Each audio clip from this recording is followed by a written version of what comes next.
Hello, welcome to Sound and Fairy Book Reviews. As usual, I am Tina.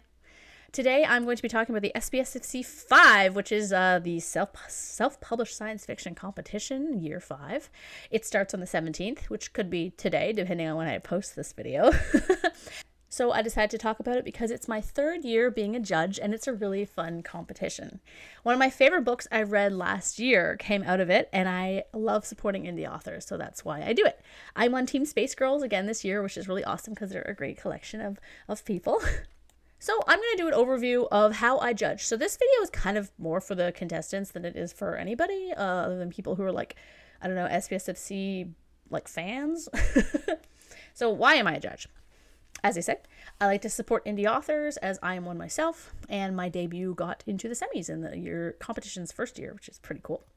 In terms of judging credentials, there's that, but I'm also a very big reader. I read about 75 to 100 books a year, most of them science fiction, fantasy.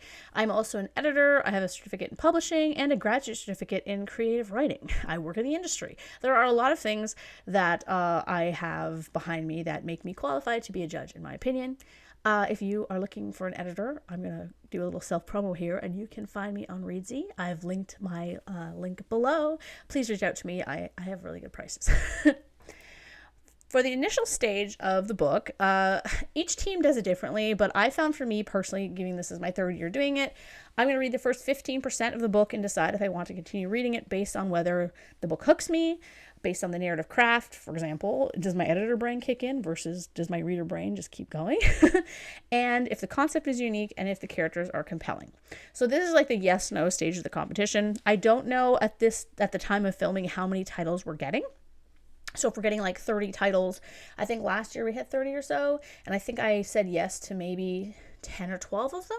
So, but then my teammates also have to do that, decide which ones are going forward. So even if I say yes or no to a book, that doesn't necessarily mean that that's going to be going forward or not.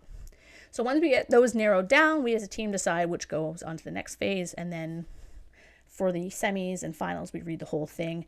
I think last year we read a few of them all the way through in the slush pile just to determine which one should go forward. I don't remember. In terms of posting videos of reviews, after I read the first 50% of our allotment in its entirety, I will do a video showing all the covers, I'll read their synopses, and I will tell you whether I gave them a yes or a no. This is because I don't look at the covers or read the jacket copies until after I decide my yes or no. Mainly because I find the cover and or the jacket may sway my opinion, and I don't think that's fair. I like to do this video because it's nice to kind of share everyone's book and make sure they get a bit of a word out there. And also, if I say no to a book, I mean, someone else might see the video and say, actually, that sounds really cool to me, and choose to buy it. So that's kind of my goal, is to help you guys out. Now, I try not to let my personal preferences invade my yes or no's, but there are some subgenres I, of course, prefer over others. This is just telling you this for interest's sake. I adore First Contact. I like a romance, but I'm very picky about the tropes, though I love it, alien-human romance. I love anything to do with aliens. I like a space detective. I used to love post-apocalyptic, but I've drifted from it a little bit.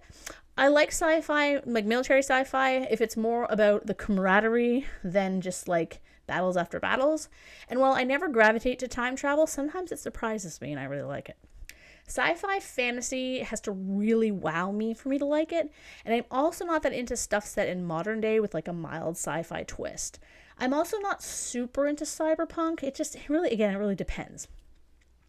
Thing is, though, I'm not going to let any of that kind of sway my opinion. The yes-no stage for me is very objective. I try not to let my subjective opinions come into it because I don't think that's fair. I mean, if there was some abject sexism or misogyny, that's different, or any kind of, anti-LGBTQ plus stuff, because as a queer person, I don't enjoy that. Anyway, I haven't really run into any of that, so I am not concerned. So to wrap up, I'm really looking forward to seeing what books we have on the roster this year and diving into them. My next video probably won't be until the new year about the SPSFC, but please do me a favor and subscribe to my channel or follow me on Instagram or Goodreads. I've linked them below. It would really help me out as like a little bitty YouTuber here. Like 760 is, I'm very proud of that number, but it'd be nice to bump it up a little bit. So I would appreciate that. And I also wish you all the best in the competition if you've submitted a book. So thanks.